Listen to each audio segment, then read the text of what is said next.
मैंने क्या पढ़ा, क्या व्यंग सुनाया, क्या हास्य सुनाया, ये कविता याद रख लेना। मेरी पूजा की कविता है। कितनी बार पढ़ी है मैंने गाथा झांसी रानी की, कितनी बार रुला देती हैं कुछ बातें महारानी की। क्या बात है। कविता ने भी मुझे बिठाया उस देवी के चरणों में।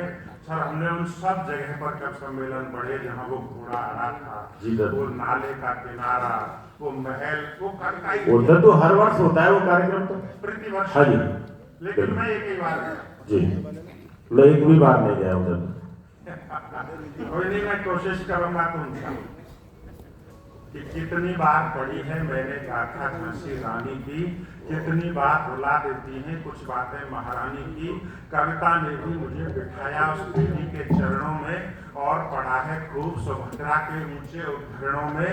जिस नाले के पास क्रांति का घोड़ा आकर खड़ा हुआ और किले की प्राचीरों में जिसका बचपन बड़ा हुआ, जिस जिस पत्थर पर रानी के पावन चरण पड़े होंगे, उनकी परतों को देखो कितने इतिहास जड़े होंगे।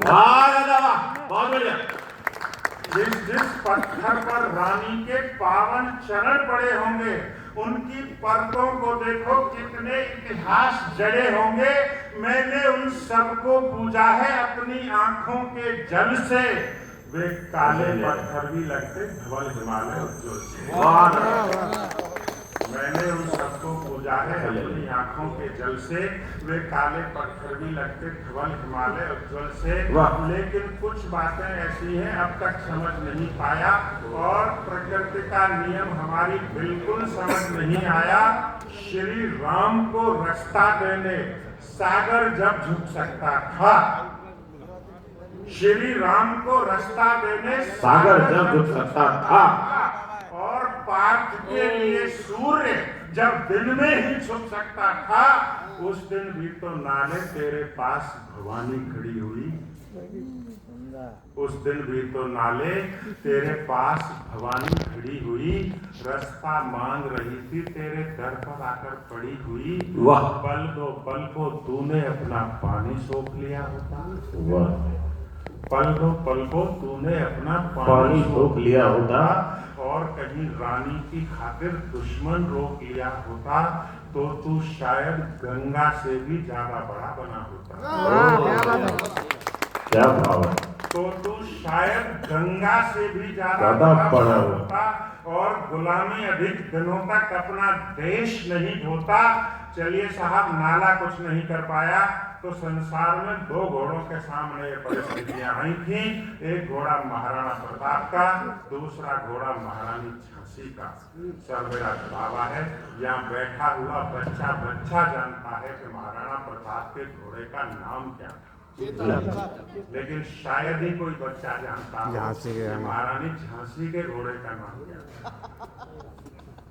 ठीक बात है, बिल्कुल ठीक बात है। क्योंकि वो नहीं कर पाया जो चेतक कर गया। सर, चेतक यूं ही नहीं बनता। लहू लुहान थका हारा राणा सरदार पीठ पर था। लहू लुहान थका हारा राणा सरदार पीठ पर था, लेकिन घोड़ा ये जान गया भारत का भाग्य पीठ पर था। लहू लुहान थका हारा राणा सरदार पीठ पर था, लेकिन घोड़ा ये जान गया भारत का भाग्य पीठ पर था। फिर चेतक ने उस दिन रण में कोई कसर नहीं छोड़ी। नाले के पार उतरने तक घोड़े ने सांस नहीं छोड़ी।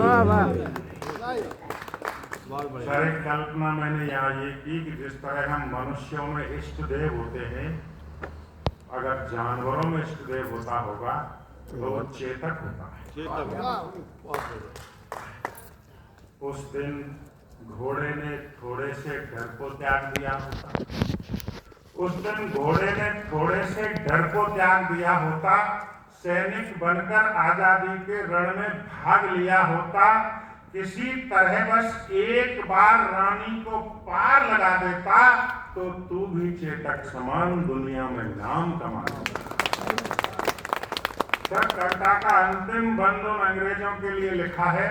मेरे मंचों में बहुत सारे मित्र जानते हैं कि मैं 23 साल इंग्लिश का लेक्चरर, इंग्लिश लिटरेचर पढ़ाता रहा।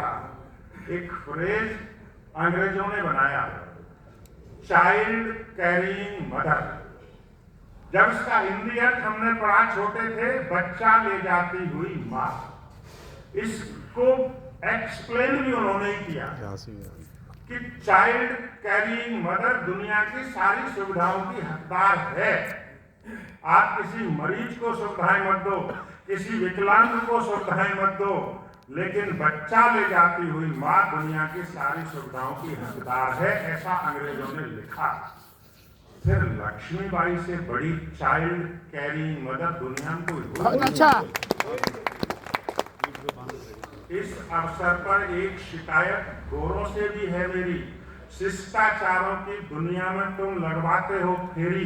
बच्चा गोद लिए माता जो अगर कहीं बस में जाती, कितनी भीड़ भले हो बस में, उसे जगह पर मिल जाती। उसका बेटा समर भूमि में उसकी पीठ बंधा रहता, रात रात भर भूखा प्यासा चिपका और सधा रहता। उससे बड़ी कौन माँ होगी बच्चा ले जाने वाली? उससे बड़ी कौन माँ होगी बच्चा ले जाने वाली? कैसे उस पर वार किया, कैसे तलवार चला डाली। शायद उस दिन बेशर्मी की सारी हदें तोड़ बैठे और निहत्थे माँ बेटे पर अपना हाथ छोड़ बैठे। शायद उस दिन बेशर्मी की सारी हदें तोड़ बैठे और निहत्थे माँ बेटे पर अपना हाथ छोड़ बैठे। उस दिन क्रूर काल के हाथों वह महारानी चली गई। आजादी की ज्योत जलाकर ज्योत जगत से चली गई। आजादी की ज्योत जलाकर